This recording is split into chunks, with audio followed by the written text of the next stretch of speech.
Kita sebagai umat akhir zaman, kesaksian kita tidak cukup la ilaha illallah, tapi kita butuh 2 kesaksian agar mendapatkan keridhaan Allah Subhanahu wa taala di hari kiamat, dan agar agama Islam kita diterima oleh Allah Subhanahu wa taala. Apa kesaksian kedua? Kata baginda Rasulullah SAW, anna Muhammadar Rasulullah, dan harus bersaksi bahwasanya Nabi Muhammad adalah utusan Allah.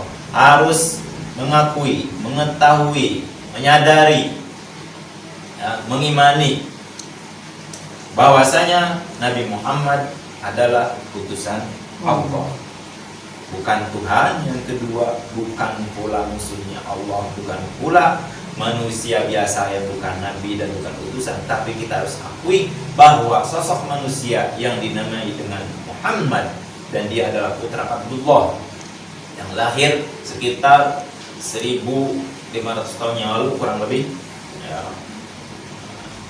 Itu yang diberi atau diamanati oleh Allah Subhanahu wa taala satu kitab yang paling mulia, yaitu kitab Al-Qur'an, ya, risalah rahmatan lil alamin, sehingga beliau menjadi rasul pula dari Allah untuk rahmatan lil alamin dengan mukjizat Quran tersebut. Nah, kita harus bersaksi mengakui kebenaran bahwa Nabi Muhammad adalah utusan Allah.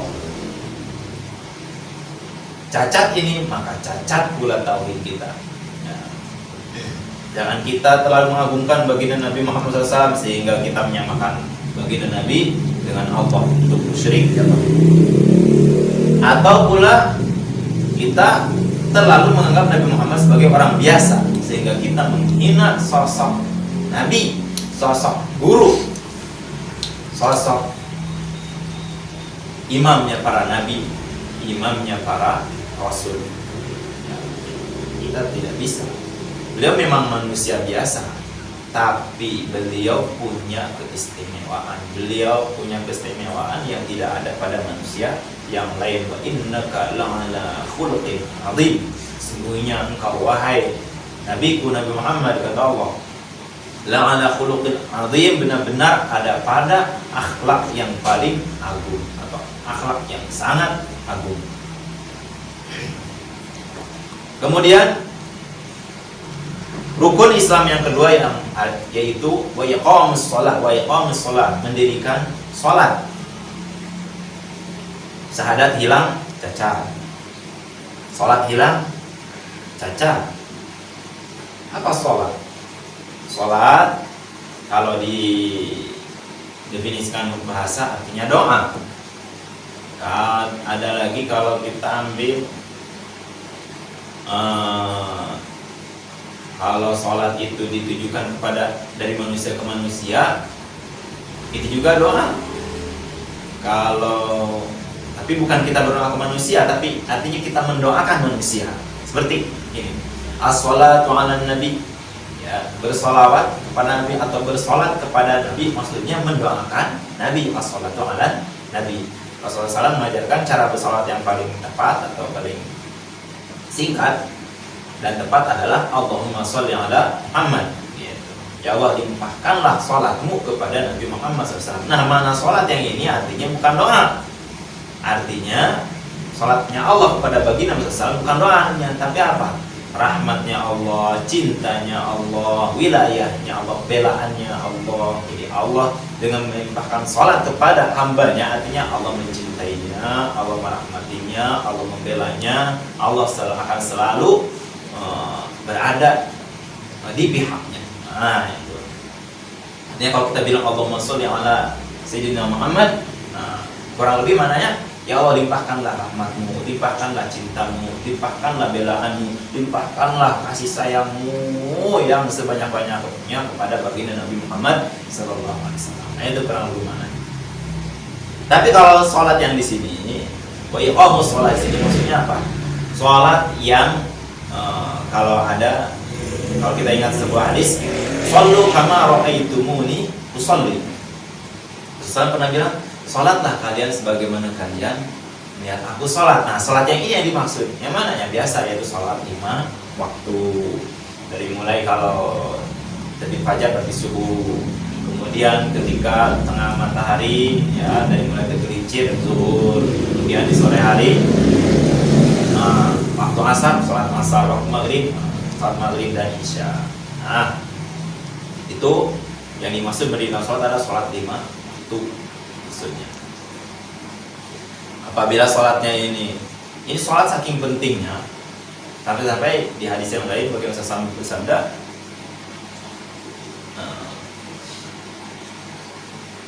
awalu ma yuhasabu al-insan atau awalu ma yuhasabu al-abdu yaumal qiyamah as-shalah. Kama qala sallallahu. Amalan yang pertama kali Allah perhitungkan, Allah hisab di hari kiamat bagi seorang hamba adalah sholatnya. Faidah solihat al-amal kulluha.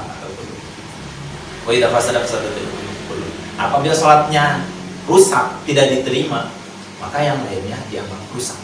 Dan apabila sholatnya baik, maka yang lainnya insya Allah akan baik.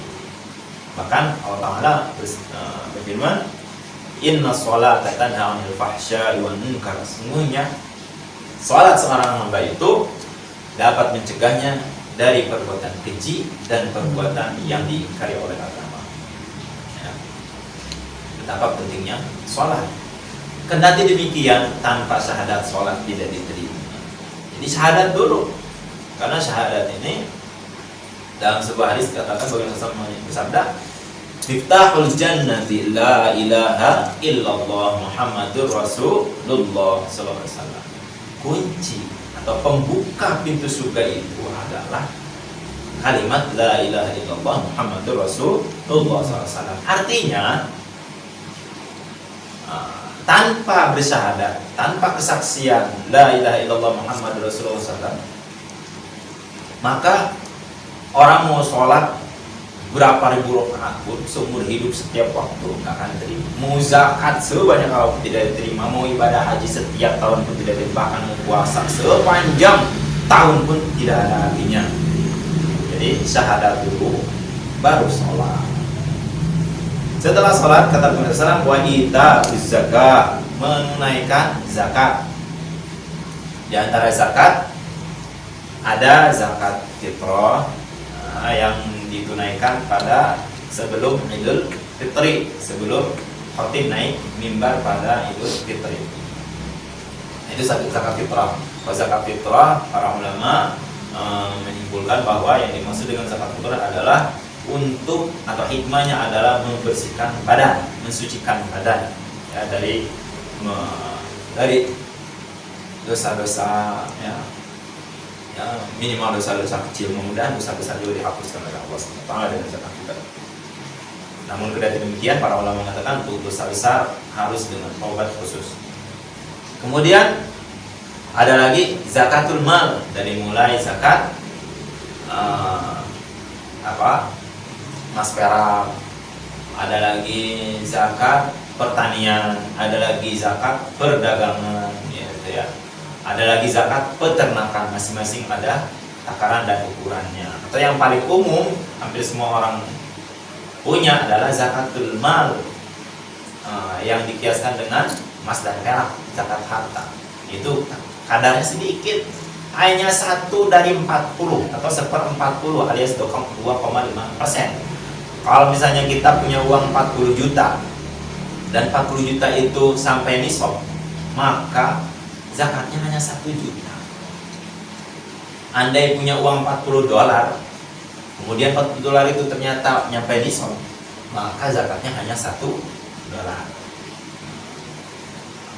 Hanya saja patokan, saya kira tidak perlu dibahas panjang sini masalah zakat. Intinya tanpa zakat sholat tidak diterima, tanpa sholat zakat pun tidak diterima.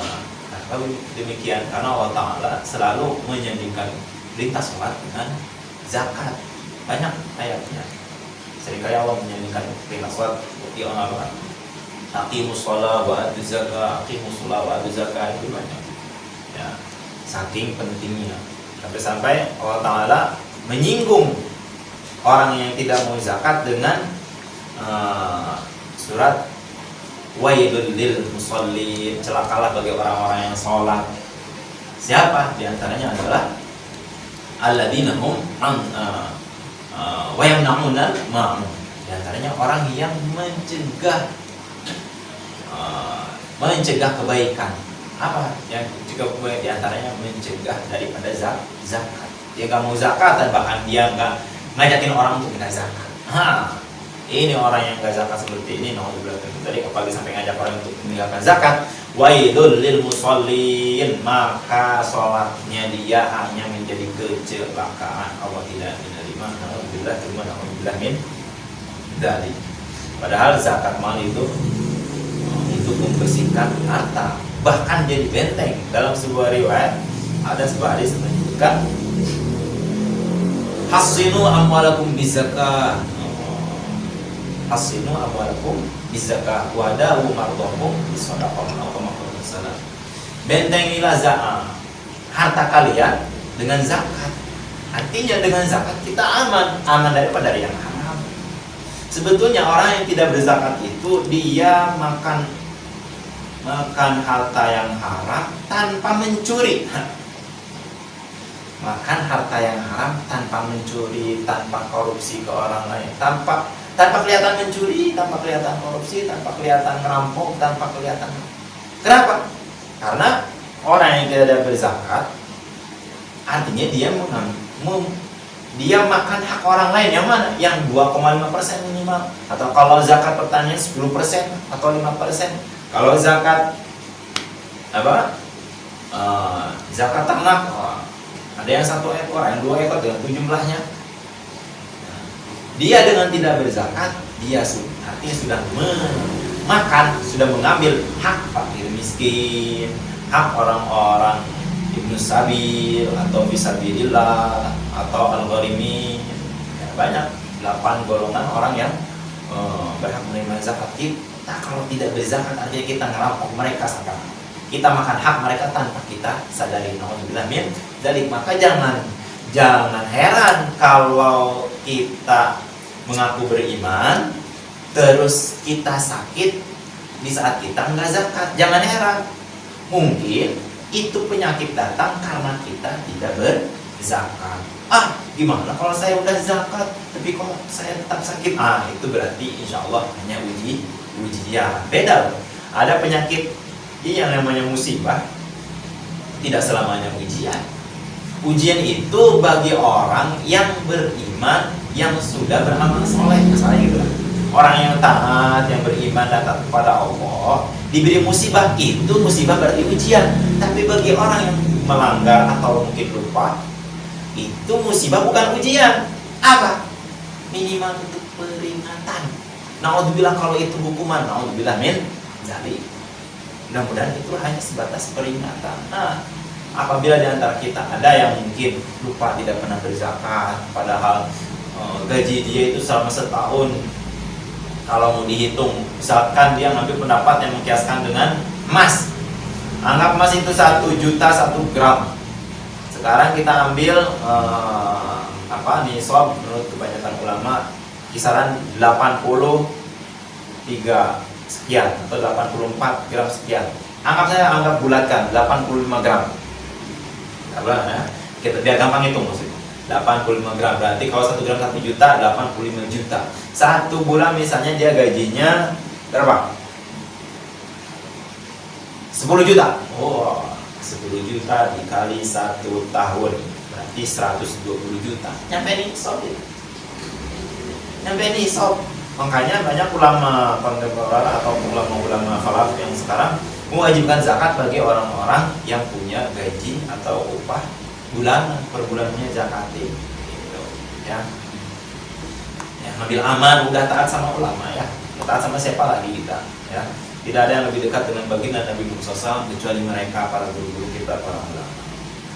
Ya, dibanding diri kita, ya mereka beliau jauh lebih dekat kepada baginda Nabi Muhammad SAW. Maka cara kita taat kepada baginda Rasulullah SAW, ya salah satunya dengan cara mentaati perintah dan fatwa para ulama. Ya, mudah-mudahan diterima oleh Allah SWT. Kemudian yang berikutnya Kalau di hadis yang kemarin, yang di hadis yang pertama itu bukan hijjul baiti dulu, tapi som Ramadan dulu ya, puasa Ramadan dulu disebutkan. Di sini yang disebutkan hijjul baiti dulu, ibadah haji dulu. Ya terlepas dari yang mana dulu. Tapi yang lebih sering pastinya lebih sering dilaksanakan ya som Ramadan. Ya kita ambil hadis yang lihat Bukhari aja ya, yang som Ramadan yang disebutkan terlebih dahulu. Jadi puasa Ramadan. Karena ini puasa Ramadan ini kalau mau diibaratkan mungkin ya gini. Kalau syahadat ibaratnya jantungnya, kalau sholat kita ibaratkan mungkin kepalanya, pada anggota badan gitu ya. Kalau zakat ibarat tangan kanan, kalau puasa ibarat mungkin tangan kiri. Kenapa? Orang puasa kan ucapannya dijaga dari ucapan yang buruk. Mungkin orang udah berbuat baik kadang tergoda untuk mungkin dengan berpuasa dia menahan dirinya dari mungkin orang setelah berbuat baik kadang-kadang ingin berbuat jahat, dengan berpuasa dia tahan perbuatan jahat. Kadang ada saja orang seperti itu. Naudzubillah min dari mungkin diri kita sendiri. Kadang-kadang karena kita merasa punya jasa banyak sama seseorang, karena kita semena-mena gitu. Ente kan udah pernah bantuin orang, ditindas gitu. Kita tindas itu orang cuma karena kita pernah berbuat baik pada dia. Naudzubillah min dzalik. Nah dengan berpuasa kita dilatih untuk tidak menjadi penindas gitu rasanya. Tidak menjadi orang tukang nagih kebaikan yang pernah diberikan. Naudzubillah min dzalik. Pada bahkan orang seperti itu oleh Baginda SAW diibaratkan dengan seekor anjing. Seekor anjingnya orang yang pernah berbuat baik, berbagi kebaikan kepada orang lain dan ditagih lagi kebaikannya. Itu diibaratkan oleh Rasulullah seperti anjing yang muntah kemudian muntahnya ditelan lagi. Naudzubillah min dzalik. Ya Allah subhanahu wa ta'ala. Mudah-mudahan kita semua dijauhkan dari seperti itu ya. Walaupun ya bukan mustahil kita bisa seperti itu, tapi ya kita minta perlindungan kepada Allah Subhanahu wa taala dari perbuatan-perbuatan yang tidak diridhoi Allah Subhanahu wa taala. Amin ya rabbal alamin. Nah, ini yang paling berat, yang kelima ini yaitu hijjul bait, mungkin yang paling berat mungkin. Ya, kenapa ya? Khususnya bagi kita yang jauh dari Makkah. Ya, walaupun sepertinya bagi orang yang dekat Makkah pun berat sebetulnya. Beratnya kalau kita beratnya mungkin karena kita butuh ongkos banyak. Kita apalagi zaman dulu belum ada pesawat. Ya, sekarang aja yang mau naik pesawat kadang-kadang was-was. Dia takut, aduh naik pesawat kira-kira pesawatnya jatuh atau tidak. Ada aja kayak gitu. Aduh gimana ini, kayaknya saya lebih aman naik mobil, tapi naik mobil masa mobil nggak bisa berenang. Naik kapal laut, waduh yang lupa naik kapal laut berbulan-bulan gitu kan, sebulan berangkat, sebulan di sana, sebulan di perjalanan. Bahkan kata menurut beberapa orang tua kita itu zaman dulu itu banyak orang yang meninggal di kapal laut itu bukan dikubur, dibuang ke laut. Kenapa? Ya kamu dikubur di mana? Gak mungkin dikubur di kapal laut. Kalau disimpan, ditahan dulu, zaman dulu belum canggih, gak bisa nyimpan banyak es karena namanya kapal diawetkan gitu. Yang dulu belum ada sistem pengelewatan yang canggih kayak sekarang. Kalau sekarang mungkin walaupun di kapal laut bisa diawetkan dulu. Zaman dulu enggak, yang ada mayat membusuk. Kalau mayat sudah membusuk jadi penyakit buat yang masih hidup. Maka para ulamanya memfatwakan mungkin waktu itu, yaitu ya sudah diserahkan kepada Allah lewat laut. Itu bukan lewat perut bumi ya, perut bumi yang air mungkin begitu ya. Ya diserahkan kepada Allah dengan cara seperti itu. Nah, tantangannya sebetulnya mungkin hampir sama beratnya. Kalau di Mekah beratnya apa? Gini, saya pernah bicara dengan beberapa orang di sana, teman gitu saya. Jadi ternyata orang yang di Makkah, di sekitar Makkah khususnya ini, di sekitar Masjidil Haram, itu sampai-sampai ada ditanya, ente pernah haji belum? Kenapa? Aduh, nanti aja. Karena saya, jadi dia tergiur dengan keuntungan perdagangan selama musim haji. Jadi keuntungan perdagangan di musim haji sama di luar haji itu beda. Bagaimana tidak jutaan umat manusia, khususnya umat Islam, datang ke situ. Apalagi orang Indonesia. Orang Indonesia mana yang nggak pulang dari haji nggak bawa oleh-oleh? Hampir semuanya bawa oleh-oleh, walaupun hanya 1 biji kurma. ya kan? Apalagi udah kurmanya sekarung, kismisnya 2 karung, apalagi kain ihramnya mungkin berapa lembar, bahkan ada yang beli gamis, banyak punya duit banyak, macam-macam pokoknya. Jadi keuntungannya besar. Jadi mereka, kalau ikutan haji bisa dapat untung ini, biasanya sekali musim haji berjualan hanya sebulan saja dapatnya berapa miliar. Begitu. Nunggu lagi tahun depan uangnya habis duluan. Akhirnya dia tergiur untuk berdagang lagi. Terus saja. Ujiannya seperti itu. Artinya la yukallifullahu nafsan illa wus'aha, itu seperti itu. Allah tidak membebani seorang hamba kecuali sesuai dengan kemampuannya, seperti itu. Atau wa allaisa lil insani illa ma sa'a, tidak ada yang akan diperoleh manusia kecuali sesuai dengan usahanya. Artinya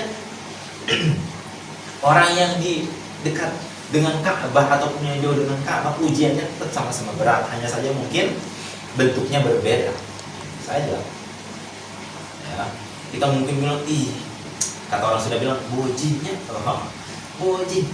deket-deket sama Mekah kok belum hajian, kita aja yang jauh. Coba kalau kita jadi dia, belum tentu kita juga. Kita jadi dia, kalau Allah diuji dengan keuntungan dagang yang besar, belum tentu sanggup meninggalkan itu bisnis. Ya. Terkadang justru orang yang tidak punya keadaan miskin atau keadaan kurang harta lah ya, kekurangan itu terkadang membuat manusia jauh lebih takut kepada Allah ketimbang dalam keadaan gerimak dunia. Itulah kenapa Allah Ta'ala walaupun di ayat yang lain Allah mengatakan wasanajizis syakirin, tapi di surat Al-Asr lihat innal insana lafi khusr, sungguh manusia itu benar-benar ada dalam kerugian, illal ladzina amanu, orang beriman wa amilus sholat wa amilus sholihat, kemudian beriman dan beramal soleh, wa tawassaw bil haq, dan dia saling menasihati, saling berwasiat dalam yang hak, yang benar, wa tawassaw bis sabr, saling mengingatkan dalam kesabaran. Bahkan di ayatnya innallaha ma'as sabirin, di ayatnya wabasyiris sabirin, orang sahabat lebih banyak disebut, mungkin karena memang kebanyakan orang yang selamat itu, kebanyakan hamba Allah yang selamat itu diuji dengan kesabaran. Sementara yang diuji dengan syukur mungkin lebih banyak yang tidak bersyukur barangkali. Ya. Coba saja, bayangkan aja diri sendiri lah ya. Kira-kira kita ada di posisi mana, lebih mudah untuk sabarkah atau lebih mudah untuk bersyukur? Gitu aja. Kalau di saat kita susah kita lebih banyak ingat kepada Allah, dan di saat kita senang justru lebih banyak lupa, berarti kita lebih pantas untuk diuji untuk sabar daripada diuji untuk bersyukur. Gitu. Mudah-mudahan dengan keberkahan pengajian ini Allah Ta'ala semuanya, Allah Ta'ala mudahkan kita semua. Yassarallah di yusra, memudahkan kita untuk mendapatkan yang termudah atau kebaikan yang menjadi kemudahan, mendapatkan rahmat Allah SWT, yaitu rahmat yang abadi di surga. Amin ya rabbal alamin.